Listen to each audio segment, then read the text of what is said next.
دوم ایون رئیس مجلس ملی مجلس عالی جمهوری تاجیکستان رئیس شهر دوشنبه محترم رستم امامعلی با سفر کاری جهت اشتراک در جلسه نوبتی شورای اسامبله پارلمانی سازمان عهدنامه امنیت دسته‌جمعی به شهر الماتی جمهوری قزاقستان سفر کردند. در فرودگاه بین المللی شهر الماتی، رئیس مجلس ملی مجلس عالی جمهوری تاجیکستان رئیس شهر دوشنبه محترم رستم امامعلی را معاون رئیس مجلس پارلمانی جمهوری قزاقستان، سفیر فوق‌العاده و مختار جمهوری تاجیکستان در جمهوری قزاقستان و نمایندگان رسمی اسامبله پارلمانی سازمان عهدنامه امنیت دسته‌جمعی گرم و صمیمی استقبال گرفتند. در شهر الماتی در حاشیه جلسه شورای اسامبله پارلمانی سازمان عهدنامه امنیت دسته‌جمعی ملاقات خاصه رئیس مجلس ملی مجلس عالی جمهوری تاجیکستان رئیس شهر دوشنبه محترم رستم امامعلی با رئیس اسامبله پارلمانی سازمان عهدنامه امنیت دسته‌جمعی رئیس دومای دولتی مجلس فدرالی فدراسیای روسیه ویچسلاو ولودین برگزار گردید. ضمن صحبت حالت امروزه و دورنمای مناسبت‌های دوجانبه دو کشور،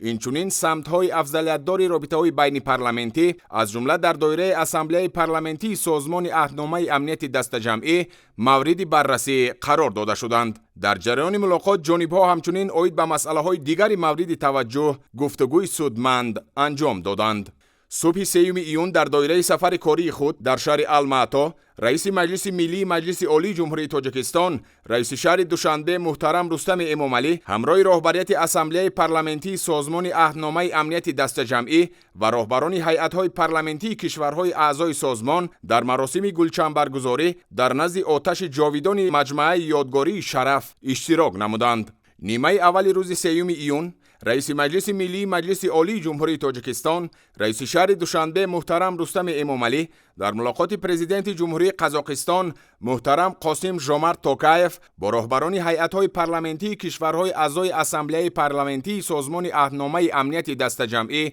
اشتراک نمودند. ضمن صحبت صمیمی محترم رستم امامعلی با پرزیدنت جمهوری قزاقستان محترم قاسم ژومارت توکایف پیام و تمنیات گرم و صمیمانه پرزیدنت جمهوری تاجیکستان پیشوای ملت محترم امامعلی رحمان را رسانیده به تلاش‌های جانب قزاقستان در دوره ریاست آن در سازمان عهدنامه امنیت دسته‌جمعی بهای بلند دادند. اظهار اطمینان کرده شد که همکاری متقابلا سودمند کشورهای اعضا در دایره اسامبله پارلمانی به تامین ثمرناک سازمان در همه سمت‌های فعالیت آن مساعدت خواهد نمود. رئیس مجلس ملی مجلس عالی جمهوری تاجیکستان رئیس شهر دوشنبه محترم رستم امامعلی در شهر الماتی جمهوری قزاقستان در جلسه نوبتی شورای اسامبله پارلمانی سازمان عهدنامه امنیت دسته‌جمعی اشتراک و سخنرانی نمودند.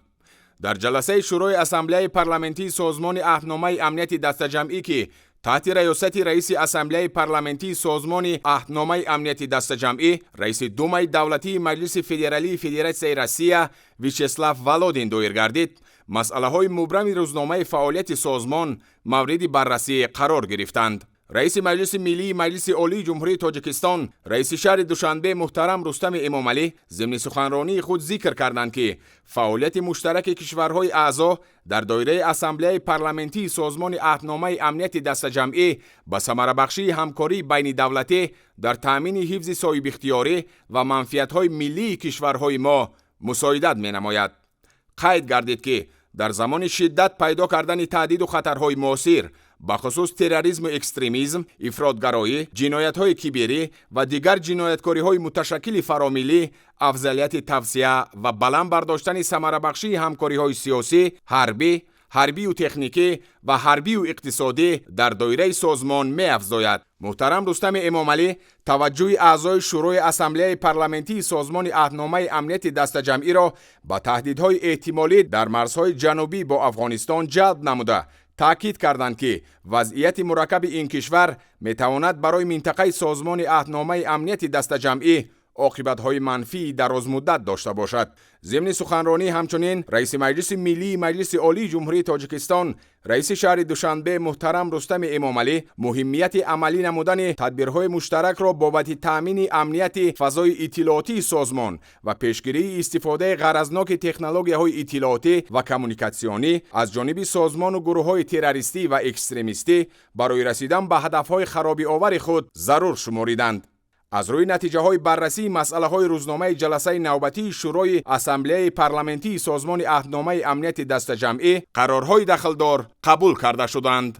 رئیس مجلس ملی مجلس عالی جمهوری تاجیکستان رئیس شهر دوشنبه محترم رستم امامعلی بعد اشتراک در جلسه نوبتی شورای اسامبله پارلمانتی سازمان عهدنامه امنیت دست جمعی از شهر الماتی جمهوری قزاقستان به وطن برگشتند.